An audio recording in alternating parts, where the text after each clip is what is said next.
नमस्कार, आदाब, जय भीम, सत श्री अकाल। मैं हूँ माजिद सिद्दीकी और आप देख रहे हैं फोकस हिंदुस्तान न्यूज़ चैनल। आज की ख़ास खबरें सब्सक्राइब करें, लाइक करें, शेयर करें। फिर आऊँगा एक ताज़ा खबर को लेकर माजिद सिद्दीकी।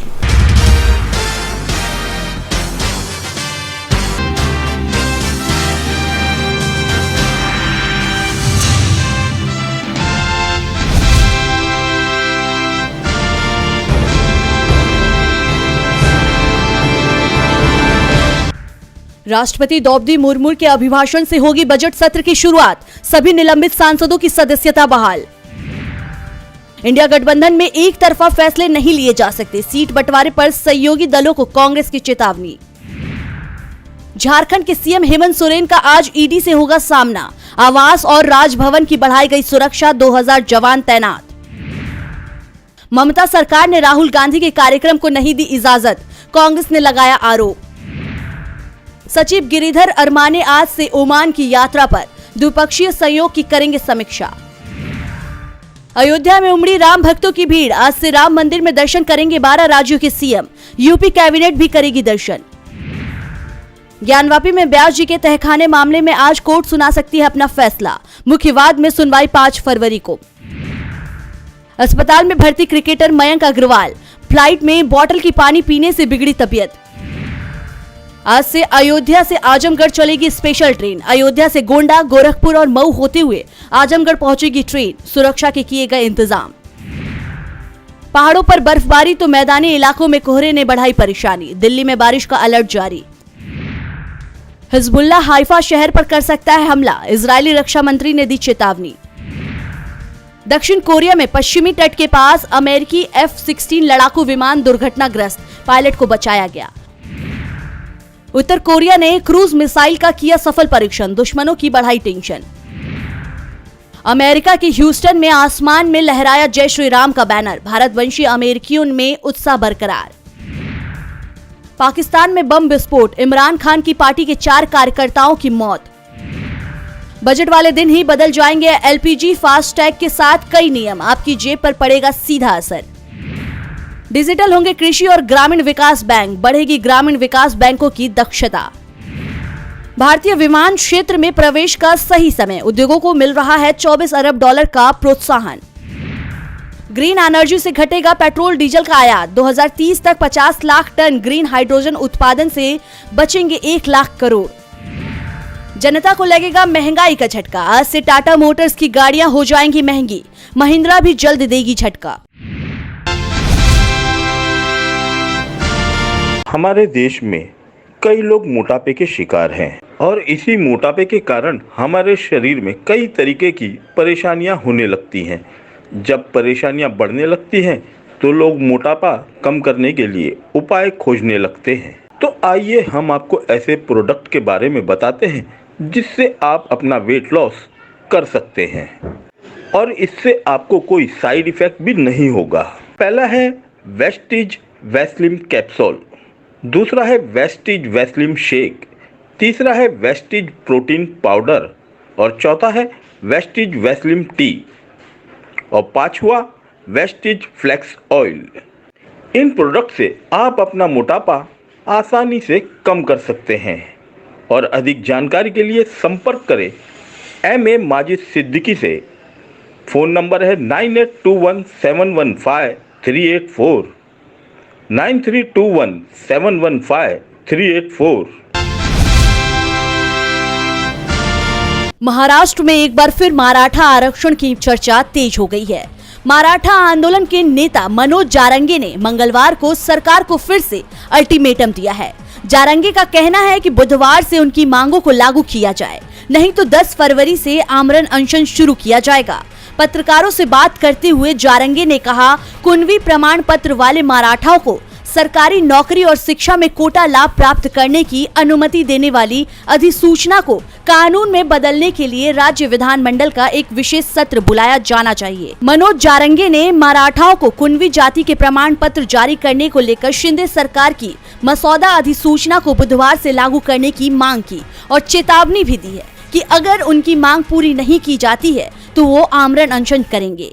आपको बता दें, महज 4 दिन पहले ही महाराष्ट्र सरकार ने जारंगे से बातचीत की थी और एक मसौदा अधिसूचना जारी की थी, जिसमें कहा गया है कि जिस मराठा व्यक्ति के पास ये दिखाने के लिए रिकॉर्ड है कि वो कुणबी समुदाय से जुड़ा है, उसके सगे संबंधियों को भी कुणबी के तौर पर मान्यता दी जाएगी। कुणबी समुदाय अन्य पिछड़ा वर्ग यानी ओबीसी में आता है और जारंगे सभी मराठाओं को कुणबी प्रमाण पत्र दिए जाने की मांग कर रहे हैं। उन्होंने कहा, अधिसूचना तत्काल लागू की जाए। अधिसूचना के आधार पर एक कानून लाने के लिए विधानसभा का विशेष सत्र बुलाया जाए। अगर 31 जनवरी से ये लागू नहीं होता है तो मैं 10 फरवरी से आमरण अनशन करूंगा। अब देखना होगा शिंदे सरकार जारंगे की बात को मानती है या नहीं।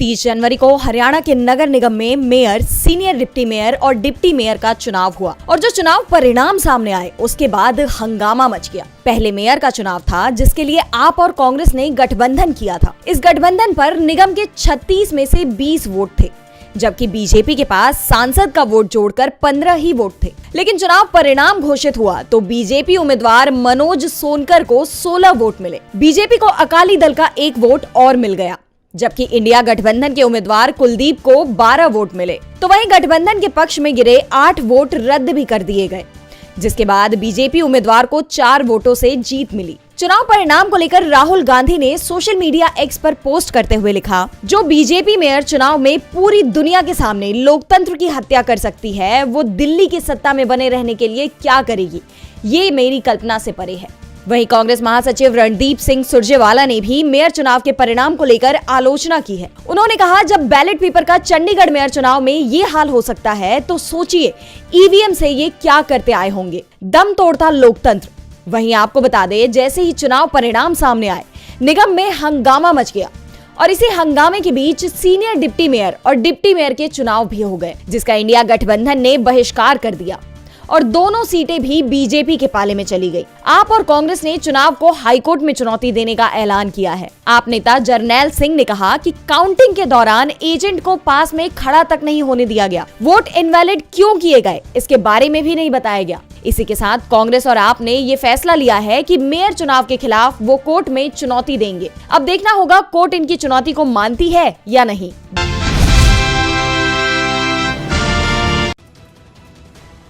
फिल्मी सितारों का राजनीति से बहुत गहरा नाता रहा है, खासकर जब हम भोजपुरी फिल्म इंडस्ट्री की बात करते हैं।